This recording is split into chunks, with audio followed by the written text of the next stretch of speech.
So I realized after recording that about 2 minutes ago that the scene I was talking through is actually fairly complicated. There's a lot of characters, there's a lot going on. Now what you shoot may be dynamic with lots of people talking and lots of stuff going on, but in terms of making your life easier, you're probably going to want something simpler. So the previous example was good for lots going on, lots of close-ups, lots of cutting into stuff. If you've got something that's more conversation based, so I've got here, it's conversation. Now conversations occur in all kinds of places, but in terms of what you're looking to do, you're probably going to have people that are standing talking to each other, sat at a dinner table or possibly an office table or a college table. The trick for you in terms of making your life easier for editing is to make sure you get the maximum kind of coverage.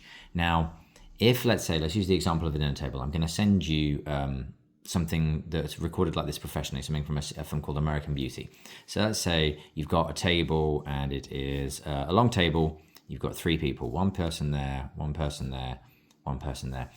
What you're looking to do is to guarantee the appropriate amount of coverage to make your life easier. So rather than doing lots of close-ups like we did earlier on, you bring it down. So I would just shoot my entire scene all the way through looking at this person. And then I would shoot my entire scene all the way through looking at this person, and then shoot my entire scene all the way through looking at this person. Everybody's talking in each take for this, but I get one person locked off and covered all the way through, and then again, and then again. And then I go over here and I get a wide shot on the whole table with all three of them sat next to each other. That is the most solid coverage you can get of a conversation for film.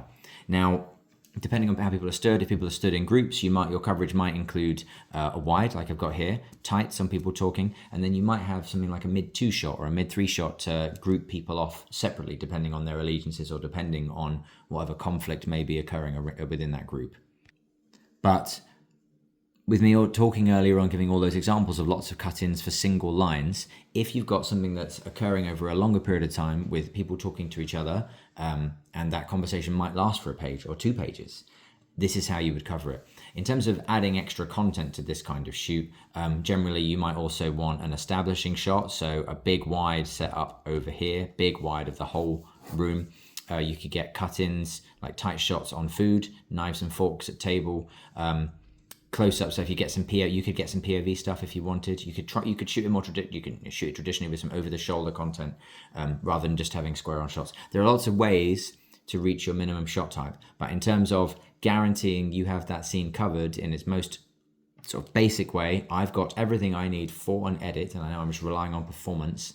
1, 2, 3 wide, like that gives you the coverage you need. So when you're shot listing, think about some shots that are going to be useful to cover for you all the way through a scene if it's all occurring in one location. For stories that occur on lots of different locations, again, consider the same thing. How do I get this scene covered effectively so it doesn't feel awkward to cut? Because if somebody messes up their line and you need to cut at a certain point, or the performance isn't so good or whatever, having coverage of other people will give you reaction shots to cut to.